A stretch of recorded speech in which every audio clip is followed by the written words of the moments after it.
rusaknya rakyat. Jangan disalahkan kalau rakyat rusak, ribut, sering membunuh, saling mencuri, saling memfitnah. Kenapa? Rusaknya rakyat itu karena pemerintahnya tidak benar. Pemerintah tidak benar karena apa? Karena ulamanya tidak benar, membuat fatwa-fatwa pesanan, membenarkan yang salah, mencari dalil-dalil yang sesuai dengan selera kekuasaan.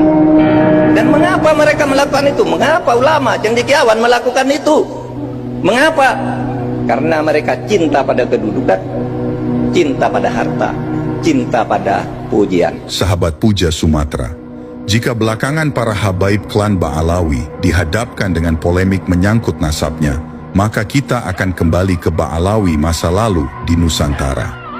Pasca kolonialisme di Indonesia, kalangan Ba'alawi menghadapi problem menyangkut identitas dan ideologinya.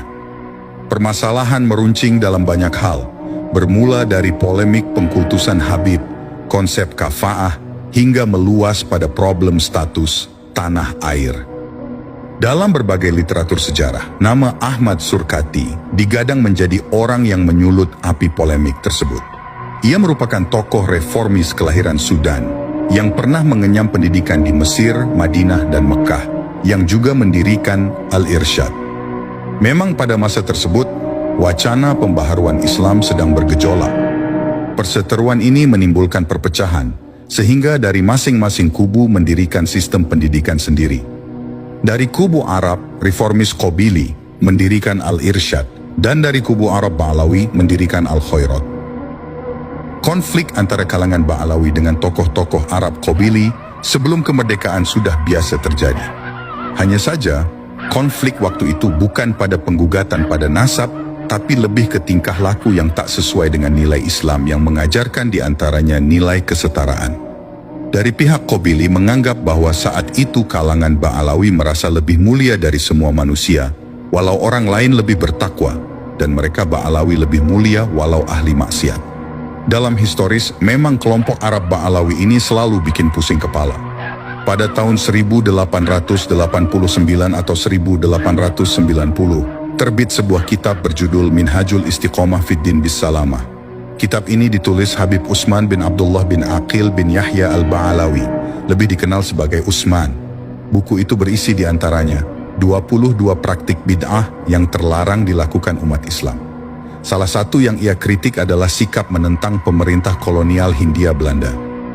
Sebagaimana diulas oleh Az-Zumardi Azra, tidak heran jika Habib Utsman bin Yahya yang bekerja untuk Snoek Hurgronje, orientalis tersohor yang sering dicap begitu buruk, itu menyerang para ulama di Banten yang terlibat jihad perlawanan para petani pada pemerintah kolonial pada 1888. Ia menyebut jihad rakyat Banten sebagai pemberontak atau delusi atas ajaran Islam yang benar, dan menuduh ulama yang mendukungnya, termasuk para kiai pesantren, sebagai para pengikut setan. Sehingga mulai saat itu, di mata rakyat Banten, umumnya rakyat Indonesia, status Arab Ba'alawi mulai buruk. Kompleksitas masalah orang Arab, khususnya Arab Ba'alawi di Indonesia, ini bahkan turut mendatangkan komentar dari Presiden pertama Republik Indonesia, Insinyur Soekarno. Dalam surat-surat Islam dari Ende, Soekarno menyebut bahwa kalangan Hadrami merupakan potret dari kejumudan, kekolotan, bahkan kebodohan. Jika dilihat dalam runtutan historis, butuh perjuangan panjang dan kerja-kerja konsisten bagi Arab Ba'alawi dan juga keturunannya untuk keluar dari kepungan gugatan kaum reformis dan rakyat Indonesia. Sekaligus bisa mendapatkan rekognisi atau pengakuan, bukan hanya sebagai warga Indonesia, tetapi juga sebagai otoritas ras orang tertinggi. Perlu dinyatakan di awal, bahwa video ini tidak ditujukan untuk ikut nimbrung dalam pusaran debat mengenai nasab Ba'alawi. Video ini ingin menyajikan fakta historis bagaimana cara kerja keras dan banting tulang kaum kalangan Ba'alawi dalam menghadapi berbagai permasalahan kompleks yang terekam dalam sejarah Indonesia. Berikut cara yang mereka tempuh untuk keluar dari beragam kepungan permasalahan tersebut. Sahabat puja Sumatera. Dalam Becoming Indonesian, The Ba'alawi and the Interstices of the Nation, Ismail Fajri Alatas memaparkan peran dan langkah taktis sejumlah tokoh Ba'alawi Untuk mendapatkan rekognisi dan identitas sebagai bagian dari entitas bertanah air Nusantara, dengan tetap menjaga sakralitas genealogis mereka sebagai keturunan Nabi. Dalam artikel tersebut, Fajri memotret bagaimana para tokoh Ba'alawi abad 20-an mengambil sejumlah tindakan, termasuk transformasi adaptif pada tarekat Alawiyah sebagai strategi efektif yang berhasil membawa klan Ba'alawi membaur dengan masyarakat Nusantara. Juga langkah dalam menjawab gugatan para reformis Arab Qabili yang kebanyakan dari Muhammadiyah. Sejumlah tokoh Ba'alawi. Mulai kapan ini kerucuk-kerucuk ngajari benci Ahlul Bait nih? Mulai kapan? Nggak baca kitab ente? Nggak baca kitab? Maksud jadi kiai bukan kiai ente. Palsu kau. Wallahi palsu. Kamu yang menyesatkan umat. Kamu yang menyesatkan umat. Nggak usah diikuti model demikian. Nggak usah diikuti model demikian. Paham ya? Ini Ana sampaikan demi untuk menyelamatkan. Assalamualaikum warahmatullahi wabarakatuh. Saudara-saudaraku semua, sebangsa dan setanah air. Ini ada Habib yang tidak tahu ngaji ini. Tidak tahu ngaji, bodoh ini. Hanya sorbannya saja yang besar ini. Mengatakan Ahlul Bait macam-macam. Kiai jika dikatakan kerucuk-kerucuk ini. Yang kerucuk itu antum nggak tahu ngaji, nggak tahu kitab, bodoh antum itu. Ahlul Bait ini tidak ada sudah. Ahlul Bait itu terakhir setelah meninggalnya Sayyidina Husain. Coba lihat di kitab Imam At-Tabrani, itu ada kitab Al-Mu'jamul Kabir karangan Imam At-Tabrani. Kemudian di kitabnya Sunan At-Tirmidzi itu halaman 64 ada semua di situ tuh. Ya, ada semua. Jadi Ahlul Bait itu ketika turun ayat Kulla as'alukum alaihi ajra illal mawaddata fil qurba. Ini Kanjeng Nabi ditanyakan, "Faman qarabatuka ya Rasul?" Siapa saja Ahlul Baitnya jenengan ya Rasul? Qala, menjawab Nabi, Aliun wa Fatimatu wa benahuma. Jelas hadisnya ini. Aliun wa Fatimatu wa benahuma.